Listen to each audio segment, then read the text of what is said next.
বিদায়ী শিক্ষার্থীদের উদ্দেশ্যে কিছু বলার জন্য বিনীত আহ্বান করছি জনাব রফিকুল ইসলাম, সহকারী শিক্ষক, খোকসা জানিপুর মডেল সরকারি প্রাথমিক বিদ্যালয়।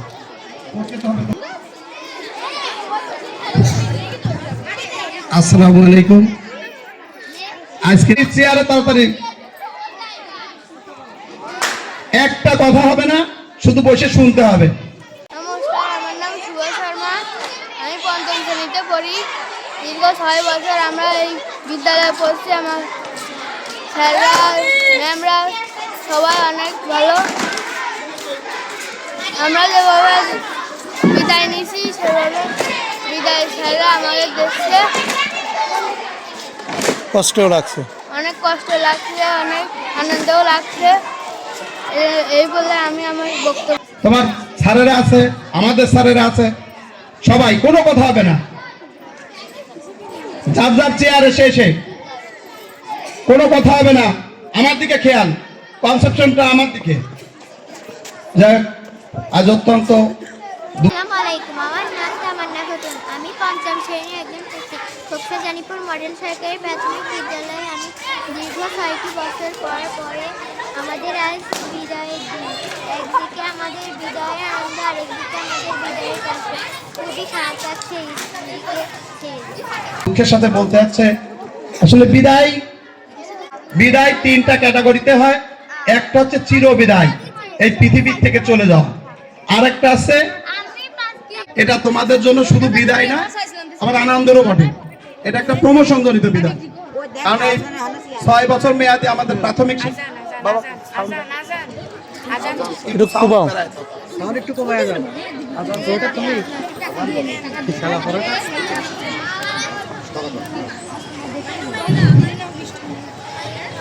আজকে যে বিদায় অনুষ্ঠানটাও এখানে হচ্ছে, সেটা হচ্ছে তোমাদের জন্য একটা প্রমোশন। কারণ 6 বছর মেয়াদি প্রাথমিক শিক্ষা সমাপনী পরীক্ষা তো এখন নেই অবশ্য, যদিও তারপর আমরা বার্ষিক পরীক্ষার মাধ্যমে পরীক্ষাটা শেষ করেছি। আমাদের অনেক আশা ছিল এই খোকসা জানিপুর মডেল স্কুলের বিভিন্ন অনড়ম্বর পরিবেশে একটা বিদায় অনুষ্ঠান হতো, কিন্তু দুঃখের বিষয় আমাদের যে মাথা, তোমরা সবাই জানো, সে আজকে হসপিটালের বেডে আছেন। তার জন্য সবাই দোয়া করব। আবার যার উপরে দায়িত্ব দিলাম, সেও তার হাজব্যান্ডের অসুস্থতার কারণে, শফিক স্যার অবশ্য বলেছেন, সেও ঢাকাতে অবস্থান করছেন। আমাদের মনটা ভালো নেই।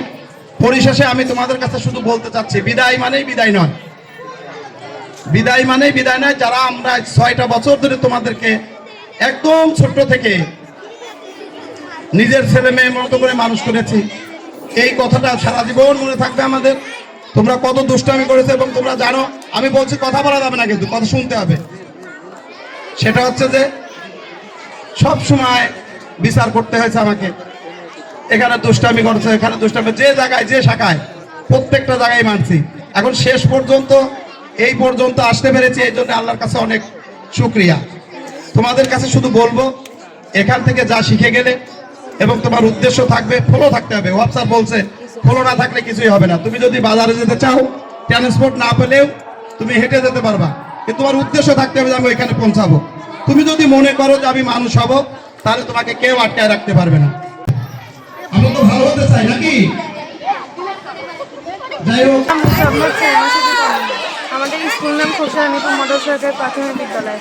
আমাদের স্যার ম্যাডাম অনেক ভালোবাসা দিয়েছেন, এবং আমরা এই 6টি বছর স্কুলে ছেড়ে চলে যাচ্ছি। আমাদের কষ্ট লাগতেছে, স্যার ম্যাডামদের কষ্ট লাগতেছে। এই জন্য আমি আর কিছু বলতে চাই না, আমার কথা এটুকু শেষ হবে। দীর্ঘদিন এখানে লেখাপড়া করছো, করেছি। যখনই কেউ অ্যাক্সিডেন্ট করছে, 1 মিনিটও দেরি নাই, সঙ্গে সঙ্গে জরুরি বিভাগ হসপিটালে, সাইকেলে হোক, ভ্যানে হোক, মোটর সাইকেলে হোক, নিয়ে আবার নিজ বাড়িতে পৌঁছে দিয়েছি। বাবা মার চিন্তাও করিনি, টাকা পয়সার চিন্তাও করিনি, সঙ্গে সঙ্গে সেই যার সেলাই দেওয়া লাগছে, যার ব্যান্ডেজ করা লাগছে করে দিয়েছি। কিন্তু সম্পূর্ণই যে যা কিছু করেছি তোমাদের ভালো হওয়ার জন্য, ঠিক পিতামাতা যেটা করে সেটাই করেছি। এই শেষ সময়ে এসে তোমাদের কাছে অনুরোধ, আমি অনেক মেরেছি, আমি আবেগে এমনি কথা বলতে পারিনি, আমার খুব কষ্ট হয়। আমি সবার থেকে বেশি ভালোবেসেছি তোমাদেরকে। সেই জন্য যদি কখনো কারো মনে অনেক সময় একটু আঘাতও পেয়ে গেছো, সেই ক্ষেত্রে যদি তোমার মনে কষ্ট লেগে থাকে, নিজের বাবা মা, শিক্ষকও বাবা মার মতো, বাবা মা ভেবে, অভিভাবক ভেবে আমার প্রতি তোমরা কেউ রাগ রেখো না।